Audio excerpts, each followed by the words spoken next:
Guys, আমি আবার নতুন ব্লগ নিয়ে তোমাদের কাছে হাজির হয়ে গেছি। আর এই ব্লগটা হচ্ছে রুহি গেছিল চতুর্থীর দিনে তার বেস্ট ফ্রেন্ডের জন্মদিনে।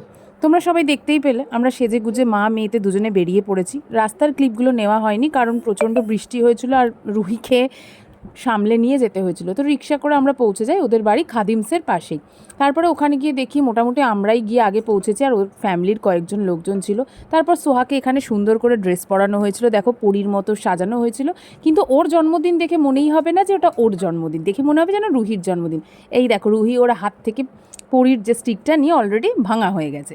তো যাই হোক, তারপরে এখানে কেক টেক নিয়ে সবাই রেডি হচ্ছিল আর রুহি তো কেক দেখলে পাগল হয়ে যায়। কতক্ষণে কেকটা পাবে, কেকটা কাটা হবে আর ও খাবে, যেন ওরই জন্মদিন আর ওকে খেতে দিতেই হবে। এখানে তো সোহার মা মানে আমাদের বান্ধবী প্রিয়া ওকে তো সামলাতেই পারছিল না, এত ডিস্টার্ব করছিল ও কেক দেখে। কতক্ষণে কেকটা দেবে তোমরা এখানে ভিডিওতে দেখতেই পাবে, যেখানে কার জন্মদিন কিচ্ছু বোঝা যাচ্ছে না।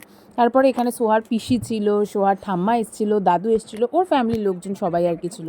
আমরা তো ওখানে খুব মজা করি। তারপর বাধ্য হয়ে রুহিকে ওখানে পাশে দাঁড় করিয়ে কেক কাটানো হয়। আর রুহি তো কেক কাটার ছুরি চাটতে ব্যস্ত ছিল। এই দেখো, দেখতে পেলে এই সব করতে থাকে।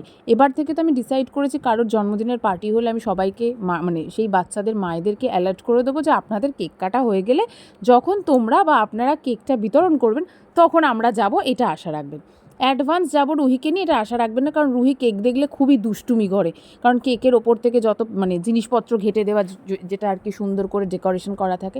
তো যাই হোক, এই ছিল আমার ব্লগ। তারপরে তো কেক টেক কাটাকাটি হলো, খাওয়া দাওয়া হলো, আর ওরা ফ্রাইড রাইস চিলি চিকেন করেছিল, চিকেন কষা খেয়ে দিয়ে আমরা তারপরে রুহিকে নিয়ে বাড়ি চলে আসি। চলো আজকের মতো এখানে টাটা, নেক্সট দেখা হবে আবার পরের ভিডিও।